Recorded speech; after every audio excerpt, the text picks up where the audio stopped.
Schaefer, good morning. Good to see you. Good morning. I enjoyed the Fleetwood Mac there. Yes. Are you a Fleetwood Mac fan? I wouldn't call myself a fan in the sense that I've never just completely gone down the rabbit hole, but I've enjoyed what I know, if that makes sense. You know, it's it's something that if it comes on, that song comes on, and I'm sitting there, it's why do I know this? Why do I know this? Because it's just not instantaneous for me. This is an age thing. I mean, for me, it it's might be ingrained in my DNA. I mean, we're probably in that area where it's the people I know very specifically from that time in the 70s and 80s, and glorious. I don't really venture out beyond that a ton. I gotcha. Yeah. So Jake knows Fleetwood Mac. I do. I know a lot of old music. Jake knows a lot of 70s and 80s music. I do. I don't know why. I mean, I didn't grow up in that era, but probably knows a lot of 90s and 2000s music too. I mean, more 90s than 2000s. I kind of stopped at 2004. We had that trip down to Kansas City where he just played me random songs. You didn't know any of them after 2017, and I don't know any of them. You never heard of this? No, because I've reached a point in my life where I've just stopped listening to anything that has come out. We went to Kansas City for a Royals game back in April, and you were playing Rando. Well, on the way back, I was playing some songs because I want to see if he knew them at all. These are big songs. I don't like current music, but I know some big current songs. He's like, nope, never heard it. I thought they were all alternative. There's some alt, yeah. I mean, there's some alt songs there, but those are big songs too. Jake's a big fan of alt nation. I used to be. Then they turned into weird music, and it's gone away now. All right, let's talk about Donovan Raiola. Let's do that. Donovan Raiola. It's not official yet, but it's pretty much official. Yeah, right? I guess it's pretty much official that he is going to be retained on the staff with Matt Rule. And I think if you talk to a lot of people, a lot of questions if it's ultimately not Donovan Raiola, how you got to this point. Right. It'll be a little scary if it's not. Right. All points of all signs point to. That's a good signs point to Donovan Raiola being retained for Nebraska. Yeah. If you had to ask common fan which coach was most likely to not be retained, they might go right to him. So Schaefer, can you explain to listeners why he's the only one that is going to be retained likely? I mean, I can't because I'm not Matt Rule, and I have struggled since that news basically hit. I guess it was Monday night. Monday or Tuesday. Yeah. I mean, that had been part of the conversation. There's only two coaches that have not had their their contract from the previous staff processed, and it's Mickey Joseph and Donovan Raiola. Yeah. So, with that information, even prior to Monday night, it's something different. He was getting interviewed. He got interviewed. It just felt like there's a process there, and they haven't moved on, so he's still part of it. Yeah. And then it becomes is he sticking around for another role? But then I don't know that makes any more sense. So, he's the expected offensive line coach for next year. And without having sat in on the interview, I don't know. I honestly don't know because I look at last year, and this is the simplest way that I can do it. I look at last year, you take Trent Hickson out. Okay. Any other returning starter, because Hickson didn't start, because Juergens did. Any returning starter got worse than they did from 2021, in my opinion. I mean, again, Pro Football Focus or whoever might have a different view on it. And then it's okay, well, some coaches, they're better at acquiring talent. He hadn't gotten a single player outside the state of Nebraska. He didn't get a single transfer portal player to visit last year.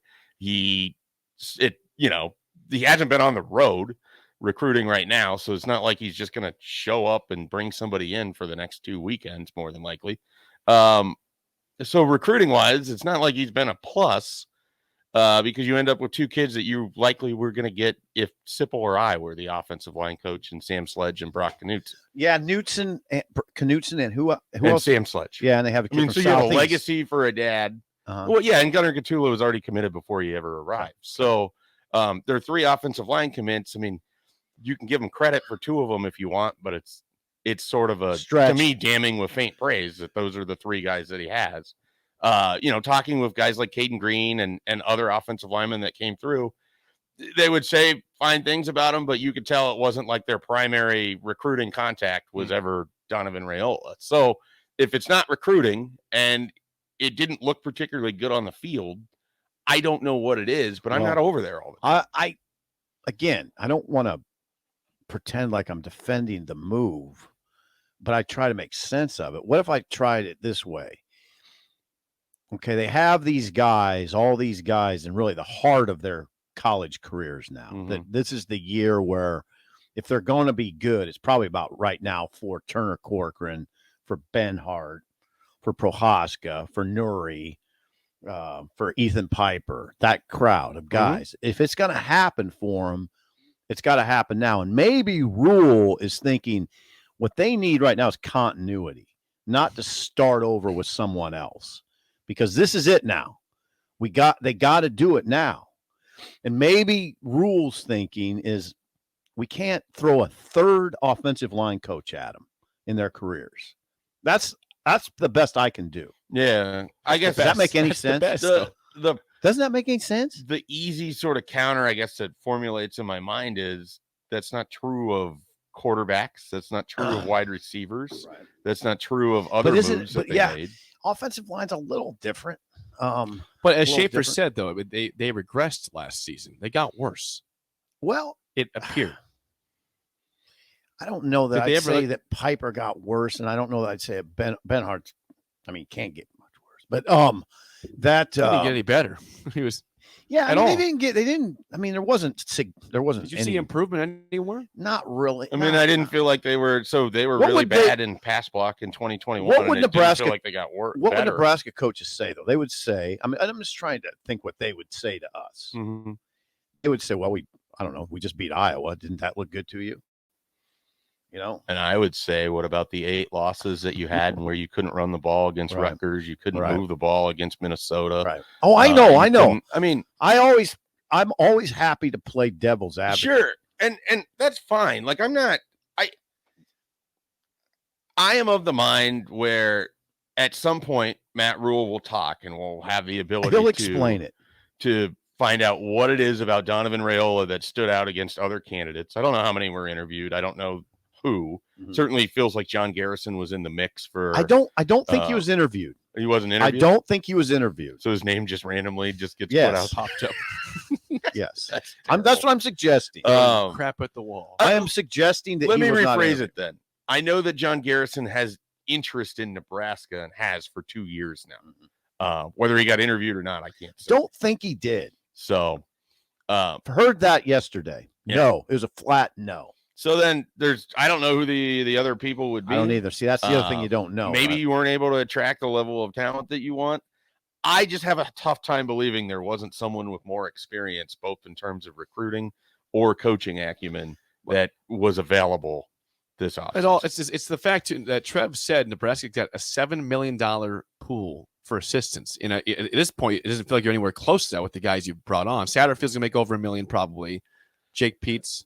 Maybe I've seen that. Part of it. We don't know that if he's part. We don't know that Peets is part of it. I feel pretty confident that he's part of it. Okay. I'm guessing you feel reasonably confident. You don't have a defensive coordinator yet, but still, you're not close to $7 million with all that. And you get, you're bringing in Raiola, who is making, is not making that much money. He's making a decent amount, but not if you wanted to compared to us, he's making good money. But if you wanted to really enhance the line and make that a big part of, hey, this is going to be a priority in fixing this ASAP. I just think it's discouraging for fans to see Raiola still here in that element. Well, and so I guess the thing that is concerning to me is that Matt Rule got up in his opening introductory press conference and he spoke and he talked about the importance of the trenches. Yep. And that's where Nebraska needs to start. And that's where, you're going to build out from there. And then, and I think Terrence Knighton is a really interesting hire. And I have a lot more trust that I can give towards defensive line play and the history of Matt Rule and the different guys that he's put in those roles that have been very successful. Yeah, he's like a D-line coach himself. On top of that, Knighton was coached by Rule. So I just feel like there's a lot in there that I trust. Yeah. So on that side, okay, I'm willing to blind faith on it. Blind faith in what we're talking about is just Terrence Knighton's lack of coaching experience. Right. But it's a 7-year NFL vet. Like, I mean, there's enough in there where I feel like I can trust blindly that this could work. Offensive line, though. I've seen it. Last year, I thought the hire was really aggressively risky for a team that was coming off of a bad year with its offensive line. Isn't it interesting? That needed to have a good year. It was risky last year, and now I'm gobsmacked by the whole thing, legitimately, because If Matt Rule watched this team, and he says that he did, and I have no reason to believe that he didn't, because quite frankly, if I was taking a coaching job, probably would have watched the team that I'm inheriting. He chose to retain what I would have voted as the single worst position group. So the elephant in the room is why. Well, the elephant in the room is the top-rated player in the country. They're not going to get him because Donovan Raiola is the offensive line. There's got to be something, right? If two different coaches, and I have to believe that Scott Frost felt like this was the key to getting Dylan Raiola, was hiring his uncle who had never coached at this level.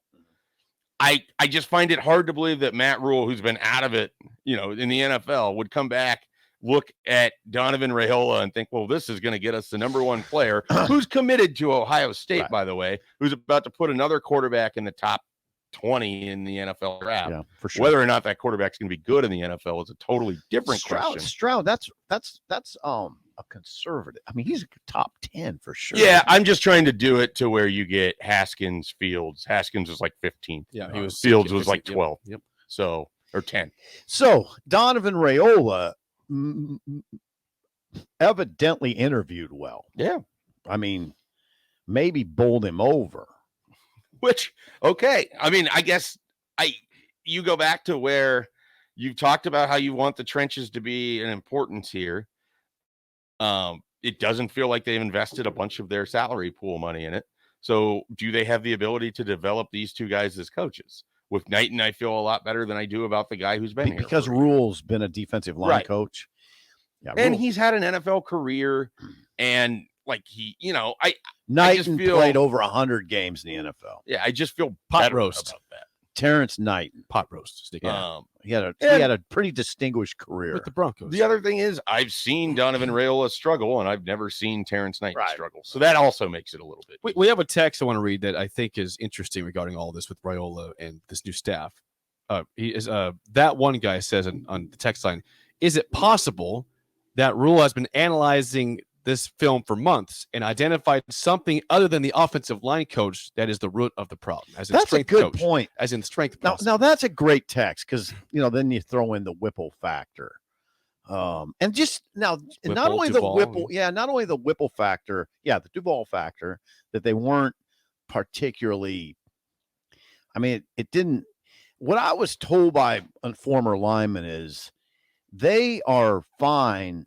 I mean, technique wise, and they come off the ball well, but they're not strong enough to get a push.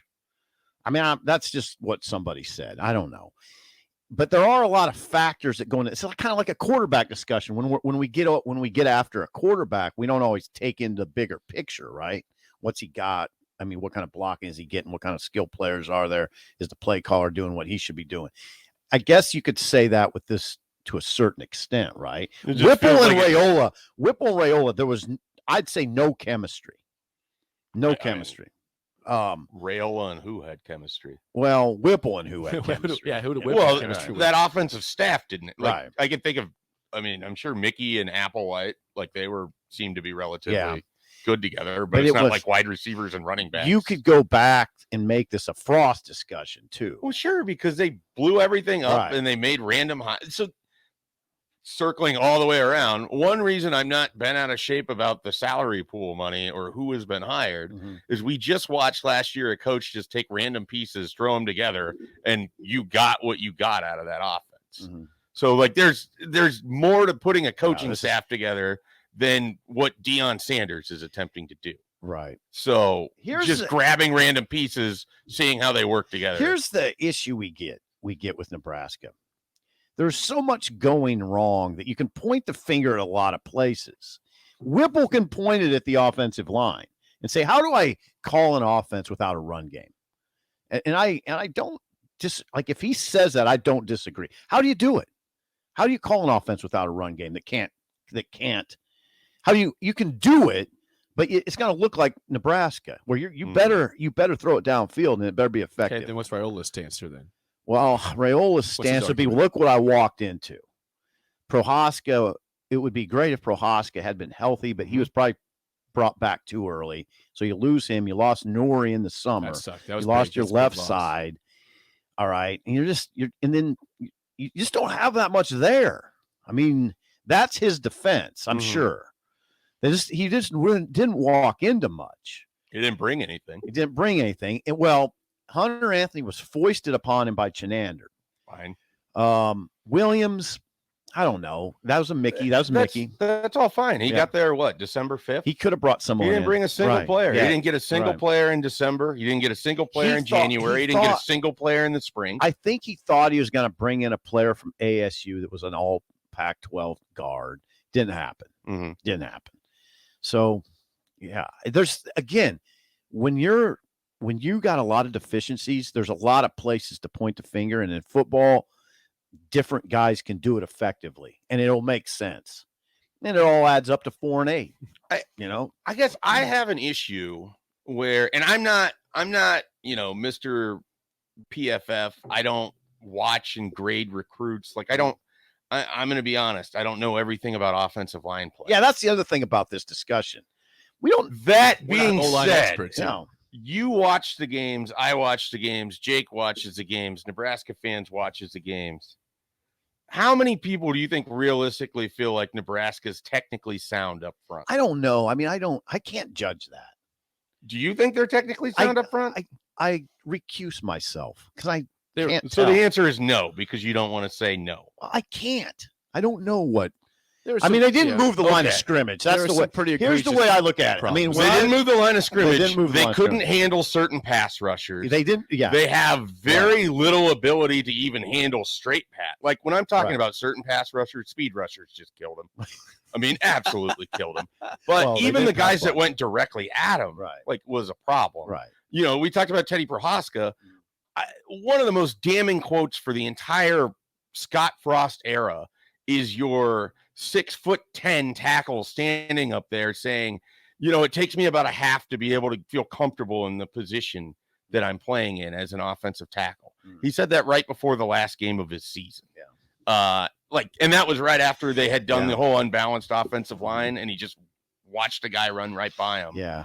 In one of the 87 times Casey Thompson. Yeah, they didn't. I wonder what Casey Thompson thinks of this move. I don't know. Maybe we'll find out. I just, or are they technically sound? I don't know that we have to work this hard to come up with maybe it was actually okay, but everything else was bad. But then it winds back to the bottom line. He just got hired again by a coach that we agrees. Respected. Yeah. Yeah. So Matt Rule likes him enough to keep him on staff. So you got to trust in that capacity. Yeah, saw something that's right. Right. It's amazing. It's a fascinating discussion, if nothing else. Well, and it is a fascinating discussion. We won't be able to fill in the gaps until Rule talks. The thing that will be interesting is when he actually talks. Okay. It's going to be what? Signing day? Yes. Probably December 22-ish. How many actual questions do you think get asked about Donovan Raiola on a day in which there could be a bunch of additions? You're trying, his defensive coordinator could be named at that. It will be named at that. I do wonder if there will be this much Raiola conversation that he even has to discuss. There has to be 2 questions minimum. I would hope. Yeah. Well, we can make that happen. Should we just sign up on the log? Just put Steve Sipple - Raiola, Mike Schaefer - Raiola. Just hand it to Keith. He'll know. I mean, honestly, it has to be asked. It'll get asked, but what those days are like. Yeah, there's a lot to get to. One of the things that I hate about that press conference, as someone who covers recruiting, it's not recruiting, is that a third of it is, he's a good football player, and then it's, well, this guy just entered the portal. And so that's everything's going to be focused on that. Or how do you feel about, Corey Campbell getting everybody ready for you don't actually. It's a lot to cover. Right. It's just a bunch of stuff gets shoehorned into that day. You're right. And for me, I've stopped really attending those press conferences because you're not getting anything recruiting. Wise. Not much recruiting. It's a much more valuable beat reporting nuts and bolts thing. Yeah. And you don't generally get super flowery quotes out of that. No, you don't. You're getting pretty rapid fire stuff. Pretty harried. We got a couple callers who want to chime in. 464-5685. Cole, you're up first. You're on early break. Go ahead. Hey, guys. Hi, I know I called in quite a bit last summer, very, very against the Raiola hire from the beginning. But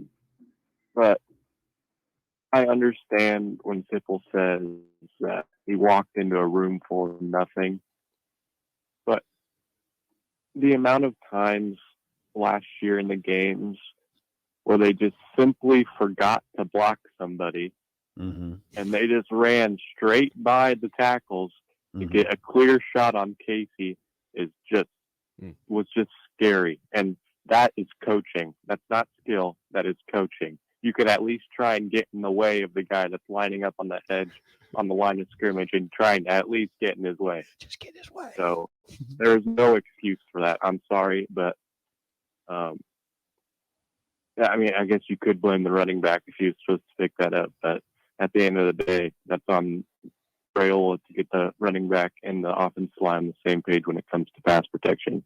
But that is my main issue with keeping Raiola on the staff was the amount of times that free runners were just allowed to blast Casey. And yeah, I bet Casey's not very happy with this either, but I don't know. All right, thanks, Cole. Appreciate the call. Yeah, I don't know. Again, Rule saw something that made him hire Donovan. Who else is on the line, Darren? We got Darren. Darren, you're on early break. Go ahead. What's on your mind? Hey, Sip, Jake, Mike, how's it going this morning? Good, Darren. Yeah, I was just commenting on what you guys are all talking about. It's really hard for me to understand the hire as well with Raiola. We all know that Anthony Grant was a great running back for us this year, but how many times did he have to go around our linemen to get to the line of scrimmage before he was almost tackled? A lot. And that's just on the running side. Passing side, yeah, we got a little bit better, I believe, through the course of the season. Casey wasn't getting hit quite as much. But what hit me the most was, I believe it was the Iowa game, where 2 straight times we were kicking PATs, and 54 was on his backside. How do you do that on a PAT? He never got out of his stance. And to me, he's being taught that. He's being told that. Not a football player gets pushed around because he wants to. I mean, do you agree or disagree with that? I don't know. I'd have to look at that one. I'm sorry, Darren. Thanks for the call, Darren. Yeah. Appreciate it. I don't know. I think he's talking about the videos that were going around on the ATs where, and again, I don't know exactly what they're supposed to do, but they're supposed to pinch in. Yeah. And he never really did it, or he didn't do it with much gusto. Yeah. Not much gusto. And see, here's the thing. Well, I was just going to say, I mean, Nebraska's had issues with their field goal and their protection wall the last 2 years. So that's not exactly new. And I would not put that necessarily on Raiola because I don't know that I need to with everything else that they struggled with up front.